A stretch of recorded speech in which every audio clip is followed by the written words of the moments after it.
Hey guys, thanks for stopping by Gregsbeerreviews today. Let's go see what's in the fridge today.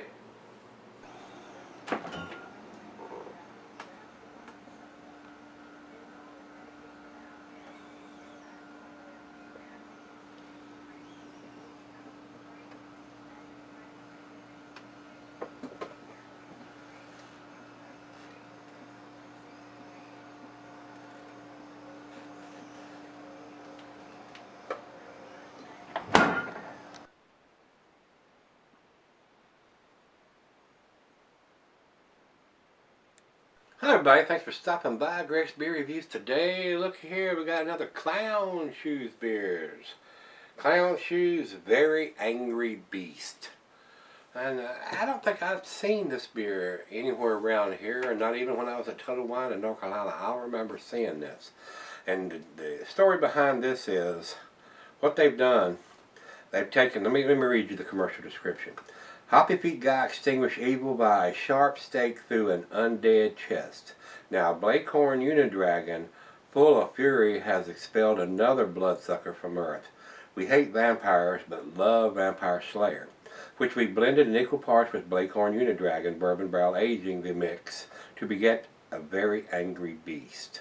And what they've done, this is a blend of bourbon barrel aged Vampire Slayer and bourbon barrel aged Blakehorn Unidragon, and they've taken those two and mixed them together to create this very angry beast.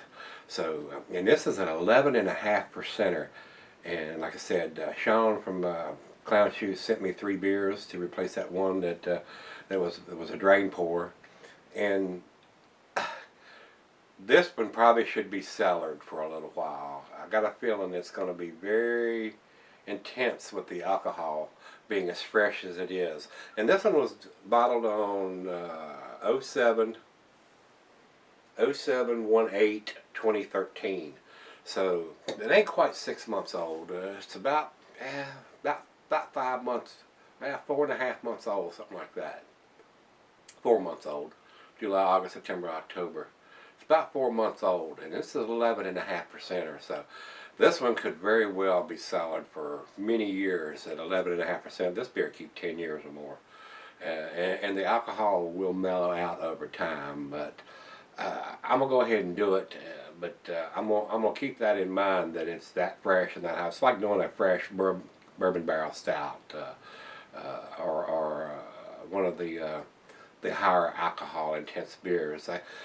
They can be kind of hot, like Bourbon County Stout. A lot of those are damn tasty beers, but they can be a little on the hot side when they're fresh. So some of these should be cellared a little while, so that will tame down and mellow out over time. But I'm gonna go ahead and do this one, and then I'm just keeping it in the back of my mind that it is that fresh, and it probably will be just a little hot. So, and it's about 40 degrees outside, so that might be a good thing. I'm looking forward to that little warming effect of the alcohol. But like I said, he sent me 3 beers, the one we did yesterday and this one, and there's another one in there that's 15%. Probably not going to do that one anytime soon. I'm probably going to sell that one for a little while. So, Sean, thanks again for sending those beers to me. I do appreciate it, but I'm probably going to sell her that 15%er for a little while, because I know how intense that one's going to be. So look for that one sometime in 2014 probably. I'll probably do it sometime next year. I'm not going to keep it a long time, even though a 15%er I'll keep 20 years. I mean, it won't go bad. It's that potent in the alcohol. So let's get on with this one without me flapping my gums anymore. All right, guys. They're out of Ipswich, Massachusetts. They're technically done by Mercury Brewing, but they're known as Clown Shoes, and that's what that's what I call them, and that's what everybody looks at. That's what's on the label. So it is an American Double Imperial Stout, and it's only brewed one time. So if you see it, grab it, pick it up, put it in the fridge, put it in your beer cellar or whatever, and keep it for a while if you don't like an intense alcohol taste, because it will mellow out over time. The food pairing for this beer, the cheeses are the buttery brie, Gouda, Havarti, Swiss, and since it is a stout, just like the porters, it goes well with chocolate. The meat for this is beef, smoked meat, game, and grilled meat. Glassware is a pint becker, stein, a mug, the snifter, the oversized wine glass. I got to do a glass again for this one. That's why I like to pour these really big beers in. it enhances the flavors and the aromas a little bit.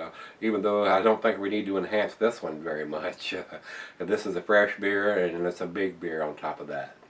The beer can be sold for extended, for as long as you want to keep it just about. I mean, this beer will not go bad as long as you not got it out in the hot sun somewhere. If you got it in the refrigerator, it'll keep for a long, long, long, long time. So, now, like I said, I'm going to keep it in mind that this is a fresh beer and it's that big. So, it's probably going to have a big, big bourbon aroma and bourbon taste. If you don't like bourbon, you're probably not going to like this beer.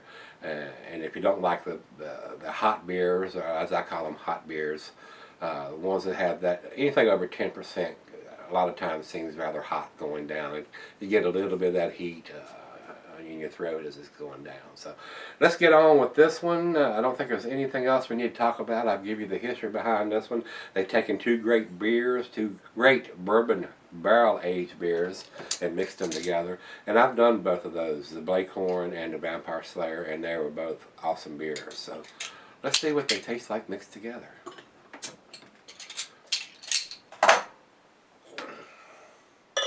We'll go down the center on this one. Since that's 11.5%, I don't think it's going to produce a monster head. And this is a Bomber 22 ouncer. I'll save the other half for the other half. That'll get her shit faced. Alright, over to the light. There is none. I didn't expect you to really see any. I mean, this is pitch black. It is very, very dark. With that aggressive pour, we still got about a finger of head. Very surprising. Looks very good in the glass. Let's get a nose on it. Oh yeah. Bourbon. Chocolate. It smells like a sweeter chocolate instead of a bittersweet chocolate. It smells like a sweet chocolate to me. Coffee. Rich roasty malt. Caramels, toffee. Maybe a little dark fruit in there. Wow. That smells awesome, guys. I don't drink bourbon anymore. I used to drink it, but I don't drink it anymore. But I do like bourbon barrel-aged stout and porters. I mean, it's just enough bourbon in there for my taste. And bourbon, if you drink bourbon straight or do shots of that, you know how warming that does. You know, you get that warming effect down your throat and in your stomach and stuff. So it's really nice when it's 40 degrees or less outside. I'm getting a lot of bourbon and a lot of chocolate on this. It smells wonderful, guys. So, Sean, thanks again for sending the beers. Cheers, everybody. Let's give it a taste.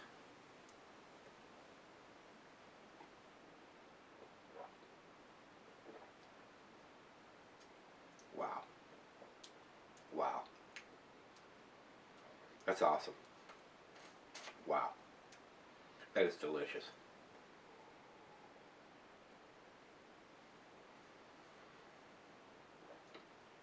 Wow. Night and day difference between the one I poured down the drain and this. Wow, wow, wow. This is delicious, guys. This is awesome.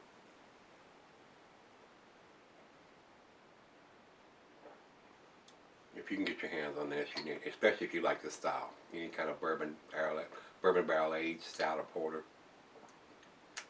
And like I said, I like both of the Unicorn and the Vampire Slayer. This is a sipper. This is not a gulper. This is not something you want to pop the cap on it and chug it all down. Unless you want to be laying in the floor. Wow. Wonderful taste. Actually, it's a little more tamer than I thought it was going to be. I was expecting a little more heat and a little more of the burning going down, and it's not there. I'm pleasantly surprised that it's not hotter than it is, being as fresh as it is. Very delicious. Kind of glad I opened it up now. It's 40 degrees right out of the fridge. The sweet chocolate and the bourbon are mixing very well. Very well made beer. Very well done. Very well made done. Cheers. Cheers to Sean and the guys out there at Clown Shoes. Very well made beer. Very awesome beer. Well, I'd like to find some of this around here. I don't know how if it's distributed here or not. I know we get some of the clown shoes, but I don't think we get them all. So next trip I go up to Blacksburg, I'll take a look and see if they have any of this. Wow, delicious, guys. Let's let it warm up and see if it changes any. We'll come back and do the final chug and some final comments on this one. Right now, it's looking pretty good. It might be well, I ain't gonna say right now. Stick around. Alright guys, I'm back. Got just a little left here. Been sipping on this about 45 minutes. Wow. This is a very awesome beer. Very, very awesome beer. They've taken two of their best beers that are bourbon barrel aged, blended them together. Wow. That's all I can say on this one is wow. Guys, this is probably one of the better bourbon barrel aged beers that I've had in quite a while. Yeah, Sean, thanks again for sending this beer. Very, very tasty. Guys, they're dating everything now on the side of the bottle here, right here in this curved part. So when you're shopping for beers, make sure it's got a date on it. I'm going to be harping a lot on the dates on beers as I have been for the last 3 or 4 years. Come 2014, I won't be buying any beers that don't have a date on them. And we're going to be emptying some of the ones that's in the fridge. And I have been doing that here over the last month or so. And I do that occasionally, but 2014, if you don't have a date on your beer, and I don't know it's fresh in one way or the other, I'm not going to buy it. So all my subscribers that are watching this, that are asking me, will you review this and review that? If I see it and don't have a date, I'm not going to review it, guys. That's what's going to come to. So those beers will sit on the shelf till the cows come home, as far as I'm concerned.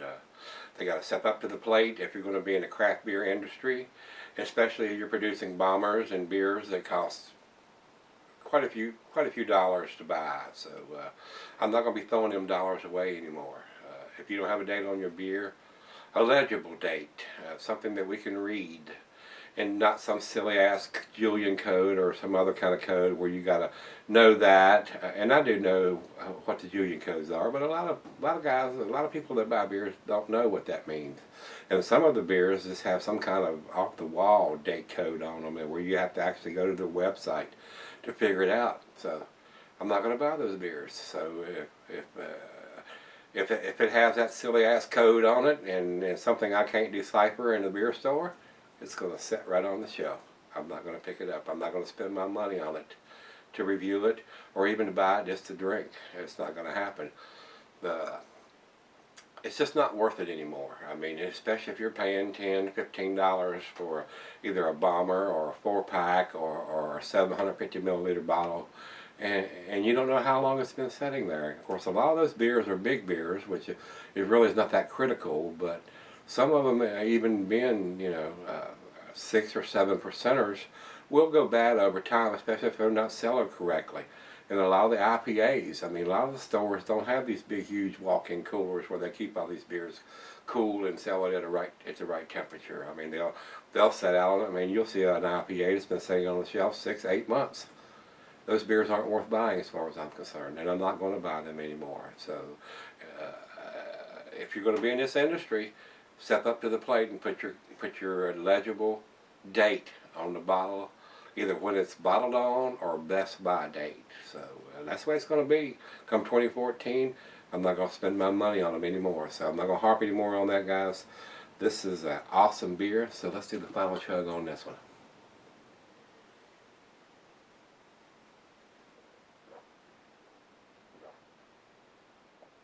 That is a very, very well made beer. For 11.5%, I'm not getting that alcohol. I'm not getting it at all now that it's warmed up. It's very tasty. Just the right amount of bourbon for my taste. And that's my opinion now. It's just my opinion. I have had beers that are 8%, 9% that have more alcohol taste than this beer does, being 11.5%. I'm glad I didn't sour this one. This one's ready to drink. I mean, it's only been in a bottle since July, and it's ready to drink. So that tells me that that's a very well-made beer. So if you've had this one, give me some comments back on this one, guys. As far as I'm concerned, this is a winner. This is a definite winner. It's going to get to 10 tonight. It is awesome. I would like to have more of this, like I said, when I go back up to Blacksburg, because they're the only ones that's going to have that. I don't think the Kroger's over in Cave Spring has any of the Clown Shoes beers. But I will check next time I'm over there to make sure. But if I see this one again, you can bet your sweet Bippy that I'm going to pick up another bottle or two. And whether I drink it right away or if I put this away, 11.5%, this beer will keep for 20 years. And it's not hot, so I don't really see why you would want to sell it just unless you want to. Very nice, very nice. Well, let's see what the other guys have to say. We'll go over to Beer Advocate. Beer Advocate says 95, world class. I would agree with the world class on that. I think it's a little better than a 95 tonight. It's very, very tasty. Now, I don't know what this beer is going to cost you in the store. This may well be a $10 to $15 beer. I'm not sure. And a lot of that will depend on the overhead of the beer store. I mean, if it's a small, high-rent district beer store, you're going to pay a little bit more because their overhead's a little higher. Now, I've told you this before, but if you find it in a big chain store like Kroger's or someplace like that, or a small hole-in-the-wall store where their overhead's not real big and they're not paying a lot in rent and stuff, it's going to be a little cheaper. So there is a limit to what I'm willing to pay for a beer. And then, like I said, and that all depends on where you get it. So this is a good beer. This is definitely worth picking up if you ain't got to pay $20-$25 a beer for it. And there are bombers that I have done recently, especially like the 50/50s that are bourbon barrel aged and Elijah Craig barrels and all that stuff that Dave sent me. They're very tasty beers, but I don't know if I could just swing going in there and paying $28 to $32 for a 22-ounce beer. I mean, that's a lot, but it costs a lot to put those beers in those barrels and sell them for a while. I don't want this beer review to be a 20-minute beer. It seems like the last couple that I've done have been fairly long-winded videos, and I don't want to get into making those 15-minute videos. It's not what I'm here to do. So, without any further ado, let's go over to Rate Beer. And Rate Beer says this beer is 99 overall. I'd agree with that. And 89 in the style. I do not agree with that. I don't know what they're thinking. This is a bourbon barrel aged beer. Why it doesn't fit in their style, or why people don't think it fits in the style, I think it fits very well in a bourbon barrel aged. An 11.5% beer, very well made beer, guys. So, Sean, hats off to you for this beer. Very tasty. One of the best, or one of the better beers from y'all, and one of the best bourbon barrel aged beers. And I don't know if I'd classify it quite as high as the 50/50 beers, but it's damn close. It's kicking the door in as far as I'm concerned. So with that being said, guys, if you've had this beer or if you've seen this beer, pick it up. If you've had it, give me